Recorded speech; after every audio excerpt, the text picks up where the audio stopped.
You keep falling for him, maybe not the exact man. Different name, different face, sometimes a new voice, a new smile. But the story feels the same. You start off with so much hope. You tell yourself, this time it's different. You feel excited, maybe even a little nervous. But deep down, you can't shake that feeling. That you've walked this path before, and sadly, you have. He gives you just enough to feel seen. He says the right words at first. But something slowly starts to shift. He gets distant, cold.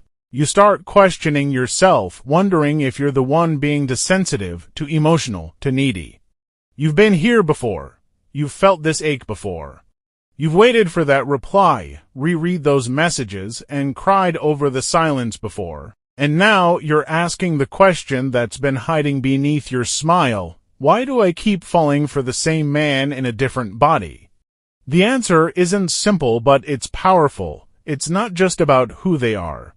It's about what you've learned to believe love looks like, and what you've been conditioned to accept. See, your first lessons in love were never from your boyfriends, they were from your parents. They were from the early emotional experiences you had, the ones you didn't even know were shaping your future. If love, back then, meant chasing attention, if it meant proving your worth just to feel noticed, if it meant silence when you needed comfort, or shame when you needed safety, then that's what you grew up calling love, and now your heart is drawn to what feels familiar. Not what's healthy. You fall for the man who reminds you, unconsciously, of that same emotional space. A space where you have to earn affection, where love feels like a reward after suffering.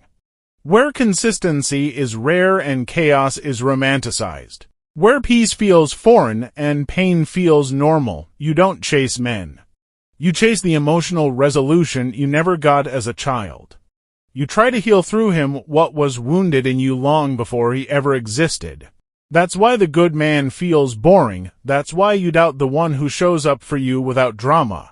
Because you were taught that love must come with tension, with effort, with emotional risk. So now, when a man offers calm, you suspect he's hiding something. When he offers patience, you don't know what to do with it. Your nervous system has been trained to expect instability. So when peace shows up, it feels like a trick. That isn't your fault, but it is your pattern. And patterns, once recognized, can be broken. You're not cursed. You're not unlovable. You're simply carrying beliefs that were never yours to begin with.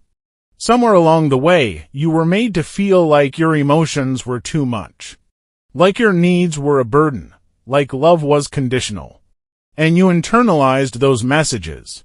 You made them a part of your identity. You believed that if you could just be enough, pretty enough, kind enough, silent enough, then maybe someone would stay. But let's tell the truth now. The man who couldn't love you as you were, that wasn't your fault. The man who ghosted you after opening you up emotionally, that wasn't your worth speaking, it was his limitations. The one who breadcrumbed you, kept you around but never chose you fully, that wasn't love. That was control, masked as attention, yet you stayed. Not because you're weak, but because you were hoping deeply, hoping that this time it would end differently. That this man, this body, this chapter would finally bring you healing. But healing doesn't come from repeating the pain, it comes from walking away from it. Not in bitterness, but in awakening. You've been loving from your wounds. But now it's time to love from your wisdom. It's time to ask yourself harder questions. Why does unpredictability feel attractive? Why does silence feel normal? Why does peace feel boring? Why do you call the man who gives you anxiety exciting and the man who gives you calm just a friend? It's because your definition of love has been tangled with trauma. And trauma confuses the body. It makes you crave what's familiar, even if familiar is destroying you. You don't need another man to make you feel whole. You need to make peace with the part of you that keeps asking strangers to give you what your younger self was never given. Love is not supposed to hurt like this. It's not supposed to feel like a guessing game. You're not supposed to lose yourself just to keep someone interested. You've cried too many nights. You've given second chances to people who didn't deserve the first. You've stayed in conversations that drained you. You've excused red flags, thinking they were just rough edges, but the truth is, you deserve more. And deep down, you know it, real love doesn't make you chase. It doesn't punish you with silence. It doesn't make you doubt your intuition. Real love is present. It's safe. It's soft in its approach, but loud in its consistency. It doesn't confuse your nervous system. It calms it. But you won't find that love in the arms of the same man wearing a new face. You won't find it if you keep choosing men from your unhealed places. You won't find it until you truly believe that you are worthy of more than the bare minimum.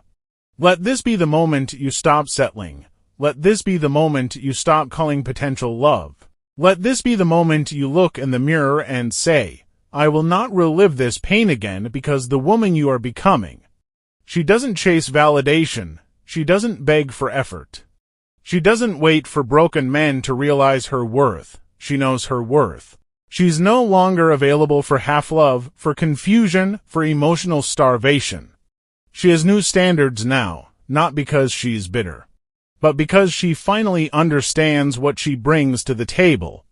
So, if you're listening to this right now and feeling seen, let this be your turning point.